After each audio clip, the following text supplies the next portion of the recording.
Eu sempre brinco que o entrevistado dessa semana no Cabeça de Político era bolsonarista antes de existir o bolsonarismo.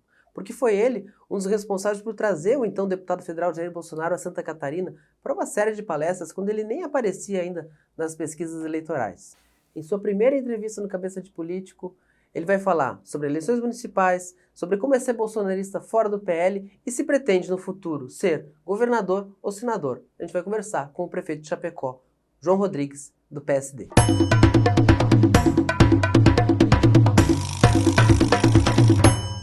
Prefeito João Rodrigues, primeira vez que eu entrevisto o senhor no Cabeça de Política, é um prazer recebê-lo. E uma coisa que a gente já brincou até no ar, o senhor era bolsonarista antes de existir o bolsonarismo, né? O senhor e o deputado Peninha, também o ex-deputado federal Rogério Peninha, trouxeram o Bolsonaro às primeiras palestras que ele deu aqui por Santa Catarina. Não dá uma sensação, às vezes, de que ter fundado, entre aspas, o bolsonarismo de Santa Catarina não deu vantagem eleitoral para vocês até agora? Na verdade, eu nunca me oportunizei da imagem do presidente Bolsonaro para ser candidato. Eu sempre fiz minhas eleições às custas do meu trabalho, da minha história, daquilo que faço. Hoje a gente vê essa onda 22, que era a onda 17, em virtude da liderança do Bolsonaro. Então, de fato, eu e o Peninha fomos os primeiros a trazer o Bolsonaro. Mas antes de Bolsonaro ser candidato a presidente, eu já era prefeito lá de Chapecó. Em 2005, 2004, minha primeira eleição foi contra o PT. É importante deixar para Santa Catarina a clareza de quem é a direita de Santa Catarina. A direita é aquela que despetizou o Estado. Quem é que despetizou? Vamos lá, Santa Catarina era governado. Blumenau pelo PT, Rio do Sul pelo PT, Chapecó pelo PT, Criciúma pelo PT e Blumenau, enfim. E Joinville. Chapecó, eu ganhei a eleição contra o PT, João Paulo, PFL, ganhou contra o PT, Rio do Sul, Milton Alves, PFL, ganhou. Então, ou seja, quem iniciou esse processo de levar à direita o Estado fomos nós PFListas, e somos os mesmos que estamos hoje aqui. Mas, enfim, nunca me aproveitei disso. O quanto do PSD é o velho PFL? A totalidade dos integrantes hoje do PSD são oriundos do PFL. Lê-se o próprio Clésio Salvaro, que foi para o PSDB, agora volta pelo PSD, mas ele foi PFL lá atrás. Mas o PFL tinha essa condição, água e azeite com o PT. O PSD, o PFL tinha, o PSD está no Ministério. O PSD nacional faz parte da base do governo federal. Mas o PSD de Santa Catarina, o PSD do Paraná, nós temos esta posição anti-governo federal. Não é anti-governo. Nós somos oposição ao governo federal. Veja que a liderança de Ismael, que é o nosso deputado federal, titular na Câmara, tem sido oposição ao governo federal naquilo que tem que ser. As pautas que nós defendemos são as mesmas. Mas não é de hoje, as mesmas de sempre. O senhor é cobrado pelo eleitor mais bolsonarista por estar num partido que nacionalmente tem uma outra posição? Tem muitos eleitores do presidente Bolsonaro que gostariam que eu estivesse no PL. O que eu tenho dito a todos, não é o partido que faz você. Porque se o Bolsonaro trocar de partido amanhã, o PL não vai prestar mais. Assim foi o PSL. O Bolsonaro era PSL 17. Ele deixou de ser em decorrência do Luciano Bivar pelo seu comportamento equivocado. Aí o 17 deixou de existir. Hoje, o Bolsonaro é PL, mas não se sabe se ele será amanhã. Eu era PFL, estou PSD e não pretendo sair. Quem faz a liderança é você próprio, não é a sigla. A sigla é um instrumento que te permite você estar legitimado para disputar uma eleição. E em Santa Catarina nós temos um grupo, um time, e esse time joga junto pela direita. O senhor, recentemente, a última vez que o Bolsonaro esteve em Chapecó, no passado, vocês estavam saindo, andaram juntos e houve um coro de Bolsonaro presidente, João governador. O Bolsonaro disse assim, João senador. Senador ou governador? O presidente falou isso. E até muito educadamente, ele é um sujeito muito cortês. Até porque o Jorginho, governador do seu partido de Santa Catarina, ele não seria deselegante de fazer qualquer outra afirmação. Eu não descarto possibilidades. O que eu tenho de convicção é o empenho, junto com o Heron, presidente do PSD, de construir um partido forte.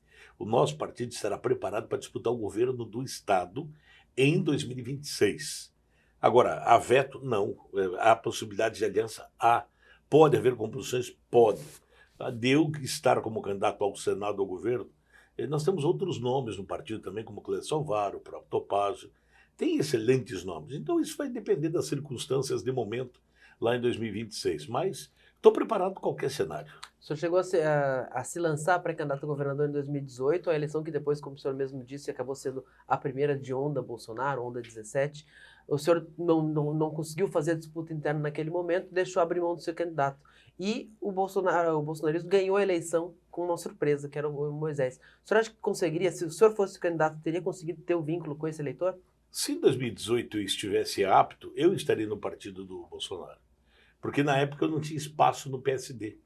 E nós tínhamos uma disputa, digamos assim, de fratura exposta internamente do partido.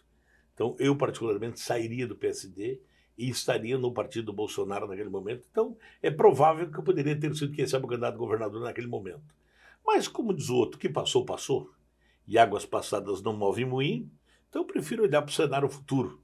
Aí, o cenário futuro eu prefiro estar preparado com a minha história, pelo que eu sou, pelo que faço, e pelo lado que eu adotei. Mas o homem que pretende uma eleição em decorrência só do número e só do partido não está qualificado. O senhor vê muita gente da onda Bolsonaro que se elegeu e que não tinha esse histórico. Como é que o senhor avalia? Eu avalio que esse é o equívoco que às vezes o eleitor comete. Né? Eu vou votar de cabo a rabo sem olhar a qualidade. O Bolsonaro foi traído muito em 2018 por muitos líderes que hoje são inimigos públicos dele, ministros, deputados, senadores que se elegeram na onda. Agora no PL, idem, tem mais de 20 deputados federais que se elegeram nas costas do Bolsonaro, já viraram adversário do Bolsonaro dentro do próprio PL. Então eu acho uma canalice, uma patifaria. E por isso que eu sou, e digo francamente a todos, sou bolsonarista porque eu sempre fui. Eu sou de direita. Antes de Bolsonaro eu já era de direita em Santa Catarina. Sou simpatizante do Bolsonaro, sou, gosto dele, gosto, mas não sou do partido dele. Agora, eu quero ser votado por mim, pelo que eu sou. Agora, não, tem que votar em mim porque eu sou eleitor, o amigo, o simpatizante do Bolsonaro. Isso não me credencia a nada.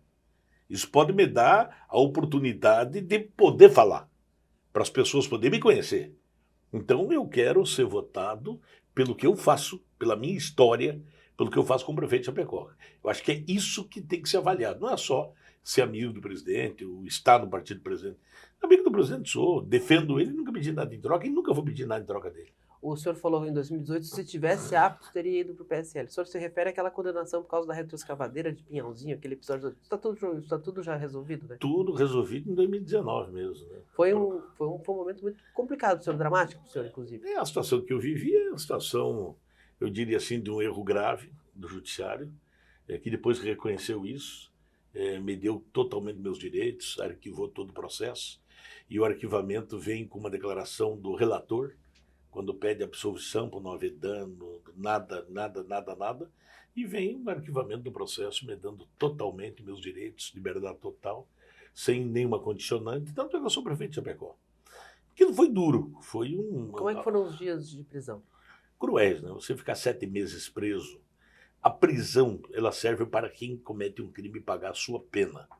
Agora, inocente, isso é uma fratura exposta. Mas eu sou o sujeito que eu fui lapidado no fogo. Então, para mim, passou a ser uma escola. Vira um aprendizado. Diz o ditado, a dor ensina a gemer. Então, aquilo me ensinou muita coisa. Aprendi muita coisa com essa lição indevida, mas para mim ainda faz parte da minha história. Eu não renego isso. Não deixo de falar sobre isso. Não tenho constrangimento nenhum de abertamente assumir isso, porque eu fui vítima de um processo equivocado.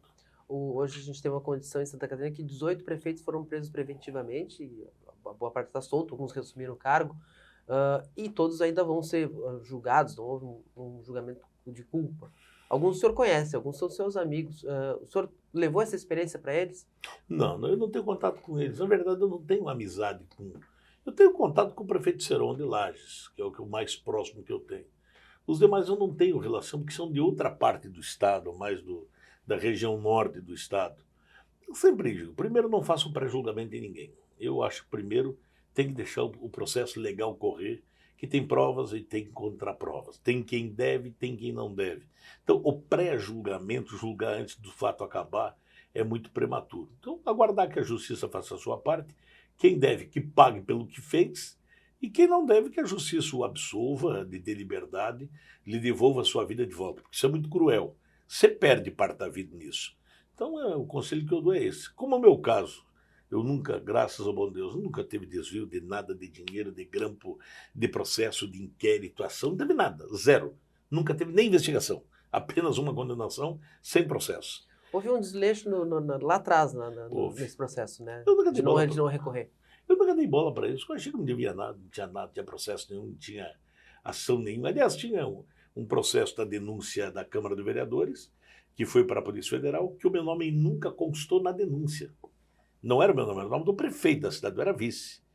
E depois, na hora do Ministério Público ofertar a denúncia, incluiu meu nome e tirou o nome do prefeito. Trocou. E passei eu ser o autor principal de uma assinatura. E como não liguei para isso, eu na minha cabeça inocente, lá em 1999, que justiça era justiça e o resto era uma falácia, aí que eu descobri que justiça não é bem justiça.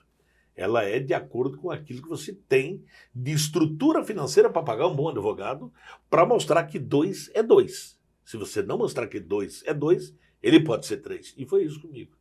Mas ao final, depois de tanto tempo, aí o próprio judiciário reconheceu isso. A gente falou bastante de Bolsonaro, da posição anti-PT na sua trajetória política. Como é que o senhor avalia hoje o terceiro mandato do presidente Lula?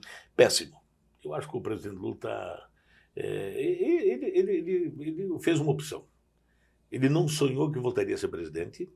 Ele volta casado com uma jovem mulher e fez uma opção de curtir o mandato. Então ele viaja o mundo. Que bom que ele faça isso, porque quanto mais ele viaja, menos bobagem ele faz aqui no país. As declarações são uma pior do que a outra. Não é necessário dar essas declarações absurdas, colocando o país em contradições com países, se meter em... Não pode. Eu acho que o papel de um presidente é cuidar dos problemas do Brasil. O país está cheio de problemas, nós estamos com a miséria da população brasileira, o desemprego. Você está vendo empresas fechando as suas portas a todo instante. Você tem problemas gravíssimos no nosso país. Nós temos muita coisa para se preocupar. Então, acho que o presidente Lula está cometendo alguns erros graves que ele não cometeu em outros mandatos. Ele desaprendeu, talvez a idade faça isso com ele, mas desaprendeu demais. Tanto é que os seus aliados começam a cobrar seus posicionamentos. Então, o Brasil não tem, como diz o Ratinho comentou esses dias, não tem capacidade de prender 2 foragidos do presídio de segurança máxima, vai querer se meter e opinar em conflitos internacionais, dando declarações estapafúrdias. Isso não é papel do Brasil. O senhor sabe bem as demandas da região oeste, especialmente a questão de infraestrutura. Nesse governo atual, foram lançados editais para duplicação de trechos da 282 e da 470. Isso dá um otimismo para o senhor ou o senhor acha que é só papel? Mais um papel. Isso já foi... Eu acho que isso deve ser o 15º, mais ou menos, que fazem. Eu só acredito que o oeste de Santa Catarina vai ter uma saída o dia que os governos estadual e federal sentarem à mesa e, de forma muito inteligente, lançarem uma PPP, parceria público-privada, com execução de projeto e de obra, onde o governo federal libere recursos, financiamentos através do BNDES, para as empreiteiras que têm interesse em executar a obra, para um futuro pedagiamento com valores subsidiados, a exemplo do que é na BR-101, mas que a iniciativa privada toque a obra. Porque se depender do governo, nós vamos continuar na mesma situação que estamos. Então é urgente e é necessário. O que está em andamento é um projeto. É contratação, de novo, de projeto, não é de obra, é projeto. Então o primeiro trecho é de Florianópolis a Lages. A parte mais grave nossa é o contrário. É de São Miguel do Oeste a 116.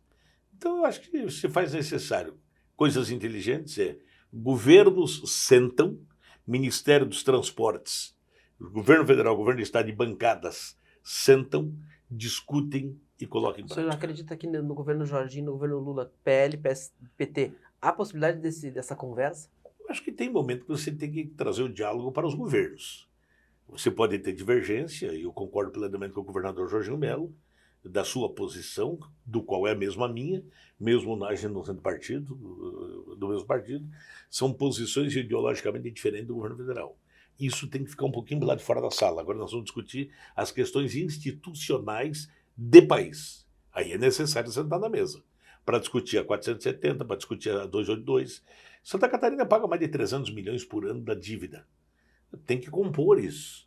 De que forma? Fazer acordo com o governo federal, compor a dívida, compor o governo federal e trazer para a mesa um projeto de PPP. Então tem que ser um negócio mais agressivo e mais rápido. Se o governo não quer colocar dinheiro, financia. Ora, o mesmo governo Lula não financiou obras em Cuba, não financiou na Venezuela, financiou em vários países do mundo, financia a duplicação da 282, juros subsidiados, prazos longos, para as mesmas empreiteiras. E aí entra com o processo de concessão e pedagiamento. Pedagiamento subsidiado, ninguém se nega a pagar.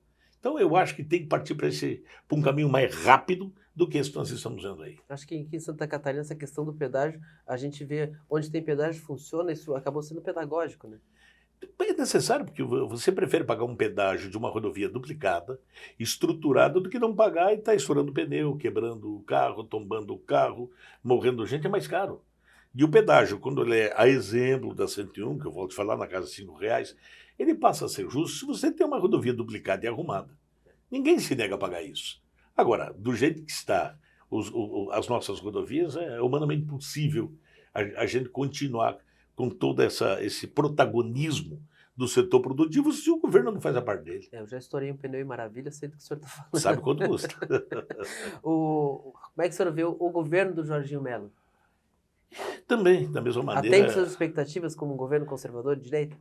Eu acho que o governo Jorginho Melo seria até um pouco eu não digo desrespeito da minha parte, mas eu não posso me queixar. A relação Chapecó e governo de Estado ela é muito produtiva. É uma relação boa. Nós temos uma relação respeitosa e institucional. É claro que eu tenho meus reparos. Aí é uma observação de político quanto ao que o governo do Estado propõe, quanto eu proporia. Então eu acho um pouco divergente algumas questões. Mas eu avalio que é começo de mandato e mesmo assim é um governo que está realizando. Está tocando obras, está iniciando obras, está lançando obras. O que o senhor faria diferente? Eu, por exemplo, a universidade gratuita eu faria diferente. Eu, particularmente, eu investiria muito na qualificação profissional e no ensino básico, que é obrigação do Estado.